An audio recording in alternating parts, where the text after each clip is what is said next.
यजुर्वेद के प्रथम अध्याय के 17वें मंत्र का पाठ करता हुआ और इसके पश्चात इसकी विस्तृत व्याख्या आपके सम्मुख ऋषि दयानंद के अनुसार रखेंगे।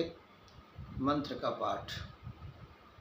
ओम दृष्टिरस्य पाग्ने अग्नि मामादं जहि निष्क्रव्यादं सेधा देवयजं वह ध्रुवमसि पृथिवीं द्रिह ब्रह्मवनित्वा क्षत्रवनि सजात वन्युपदधामि भ्रातृभ्यस्य वधाय। इस वेद के मंत्र को महर्षि ने व्याख्या करते हुए प्रथम कहा अग्नि, दृष्टि। इसमें कहा कि हे परमेश्वर, आप अत्यंत निर्भय हैं। परमात्मा को इस मंत्र में निर्भय कहा और निर्भय का अर्थ होता है कि जिसमें कोई भय नहीं होता, वो किसी से डरता नहीं है। परमात्मा के अतिरिक्त जितने भी जीव हैं, वो चाहे जल में रहने वाले हों या जमीन पर रहने वाले हों या आकाश में उड़ने वाले हों, सभी भय से पूर्ण है। सबको भय है। जल में देखें, छोटी मछली को बड़ी मछली से भय है, बड़ी मछली को और उससे भय है। इस प्रकार से सबको किसी न किसी रूप में भय है।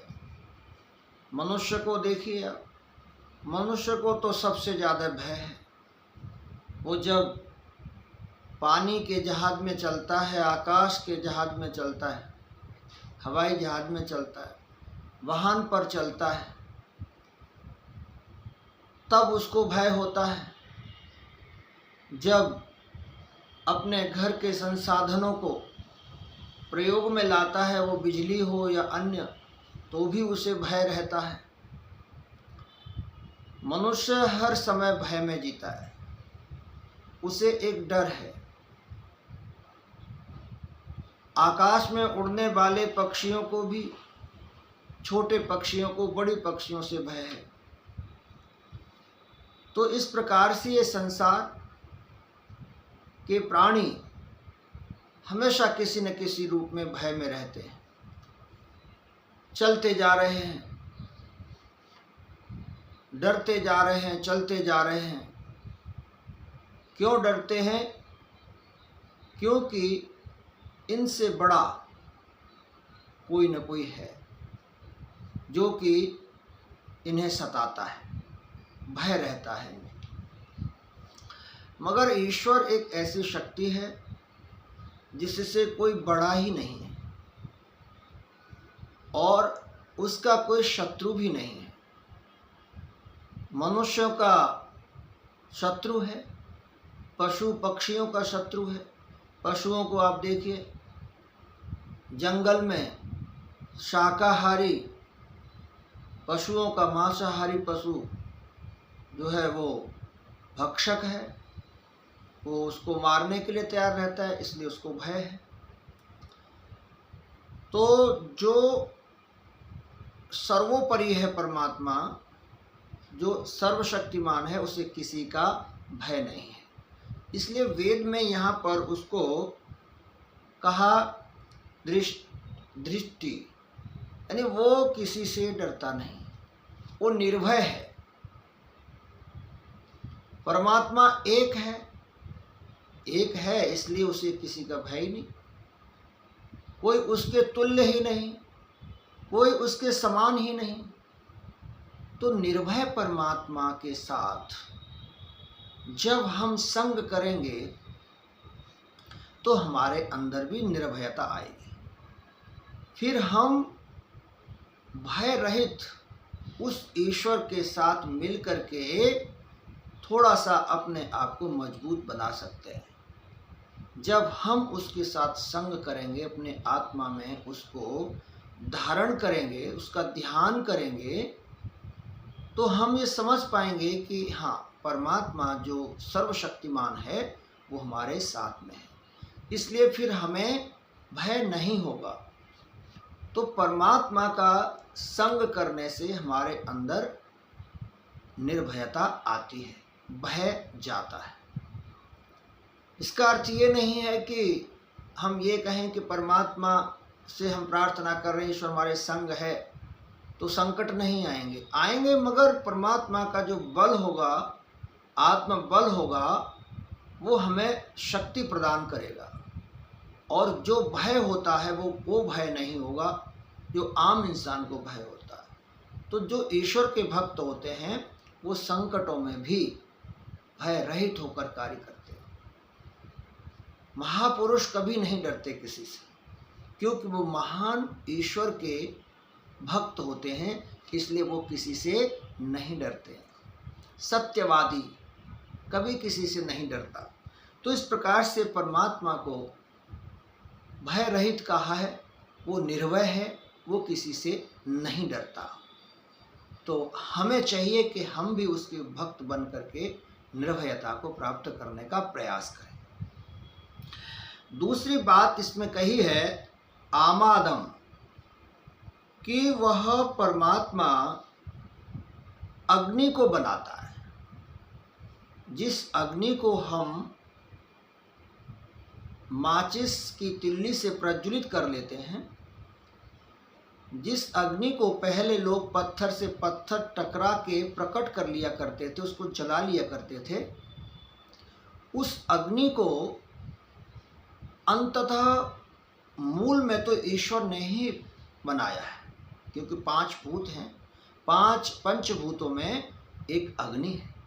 तो अग्नि को बनाने के पीछे परमात्मा का क्या कारण रहा है? तो वेद मंत्र कहता है कि ईश्वर ने अग्नि को इसलिए बनाया कि जो मनुष्य है उसे जो अन्न दिया है, जो उसे उसका भोजन दिया है, उस भोजन को वो अग्नि से पका सके।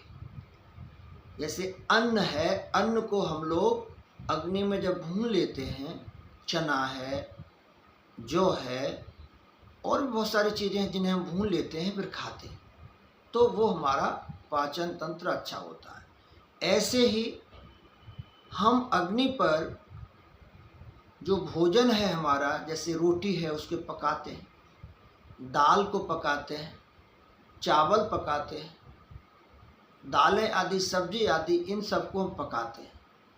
तो पकाने के बाद सुपाच्य हो जाता है, और वो हमारे जो अग्नि है, जो उदर में, जिसे हम जठराग्नि कहते हैं, उस जठराग्नि को पचाने में अधिक समय नहीं लगता, जिससे स्वास्थ्य अच्छा होता है।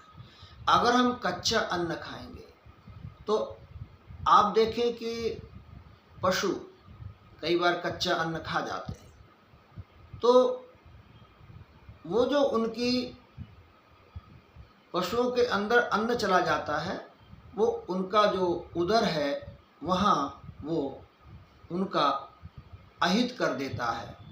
इसका अर्थ ये नहीं कह रहा हूँ कि पशुओं को भी पका के खिलाना है।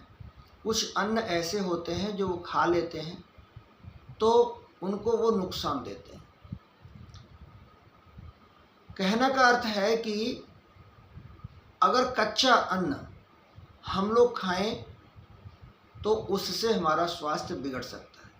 इसलिए परमात्मा ने यहाँ पर भौतिक अग्नि को प्रकट किया, इसलिए कि हम उस जो अन्न है उसको पका के खा सकें और खा के अपना स्वास्थ्य अच्छा बना सकें। इसके लिए परमात्मा ने हमारे भौतिक अग्नि को बनाया और हमारे उदर में जठराग्नि को बनाया है, अच्छे स्वास्थ्य के लिए। और आगे इसमें कहा कि परमात्मा ही उपास्य देव है। आज संसार ना जाने किस किस की पूजा करता है, किस किस की पूजा करता है। मगर वेद मंत्र कहता है कि एक ही ईश्वर की पूजा करनी है, वही हमारे लिए उपास्य देव है और वो सर्वांतर्यामी परमपिता परमात्मा है। वह कहा कि वह संसारी पदार्थों में व्यापक है। परमात्मा कण कण में व्यापक है, सब जगह रहता है, इसलिए हमें उसी ईश्वर की उपासना करनी चाहिए। आज हम उपासना के नाम पर, ईश्वर को पाने के नाम पर कहाँ कहाँ जाते हैं। पहाड़ों पर जा रहे हैं, कहीं मंदिरों में जा रहे हैं और देव स्थानों पर जा रहे हैं, मगर ईश्वर तो सर्वव्यापक है, सब जगह है। जाना बुरा नहीं है। भारत, विश्व दर्शन, प्रकृति, लौकिक जगत देखना बुरा नहीं है, मगर ये आप कहें कि परमात्मा वहीं रहता है, ऐसा वेद नहीं कहता। वेद कहता है परमात्मा सर्वव्यापक है, सब जगह रहता है। तो इसलिए उस ईश्वर को सर्वव्यापक मान करके हम अपने हृदय में ही उसकी पूजा करें, उसका ध्यान करें, तो वहीं उसका अनुभव हमें होता है। ये वेद का मत है। आगे इसमें कहा भ्रातृव्यस्य, कि हे परमात्मा, दुष्ट शत्रु के विनाश के लिए मेरे हृदय में मैं आपका स्थापन करता हूँ, मैं आपको स्थान देता हूँ कि आप मेरे हृदय में आइए। जब आप मेरे हृदय में होंगे तो दुष्ट शत्रु मेरे हृदय से, मेरे मन से भाग जाएंगे। हम ये अच्छी प्रकार से जानते हैं कि रिक्त स्थान हो, खाली स्थान हो, तो वहाँ पर कोई भी आकर के उसको अपना बनाने का प्रयास करता है। खाली घर पड़ा हो तो मिट्टी, मैल मिट्टी आ जाता है, मगर सफाई कर दी जाए और हम लोग वहाँ रहते हों तो किसी की कुदृष्टि नहीं पड़ती और गंदगी भी उतनी नहीं होती, वो क्योंकि हम साफ करते रहते हैं।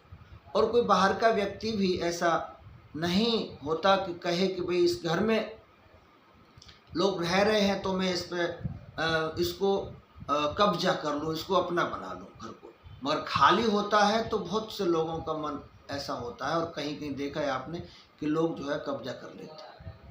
तो जब परमात्मा हमारे हृदय में नहीं होगा तो बुराई इस पर कब्जा कर लेती है, बुराई इस पर कब्जा कर लेगी, बुराई घुस जाएगी, फिर निकलेगी नहीं वो। तो इसलिए हमें पहले से ही मंत्र के आधार पर कहा है कि हे परमात्मा, मैं तुझे अपने हृदय में बिठा लेता हूँ। जब मैं तुझे अपने हृदय में बिठा लूँगा तो बुराई को जगह ही नहीं मिलेगी, और बुराई आने का प्रयास करेगी तो तू मेरे अंदर बैठा हुआ है, तू वैसे ही भगा देगा। तो इसलिए इस मंत्र में बहुत सुंदर बात कही है कि विद्वान व श्रेष्ठ गुणों से मिलान करना चाहिए। ईश्वर को हृदय में बिठाना है और विद्वान लोग हैं उनसे धार्मिक ईश्वर के विषय में चर्चा करनी है, और उनके जो गुण हैं उन गुणों को अपने अंदर उनको स्वीकार करना है, धारण करना है, अपने अंदर उनको बिठाना है। तो इसलिए इस वेद के मंत्र के आधार पर ऋषि दयानंद सरस्वती जी इस बात का हमें संदेश देते हैं कि हम अपने जीवन में ईश्वर को अपने हृदय में बिठा के रखें, ताकि कोई शत्रु, कोई दोष, कोई बुराई को स्थान ही न मिले और हमारे अंदर वो आ न सके। ये इस वेद मंत्र की व्याख्या है। ओम शांति।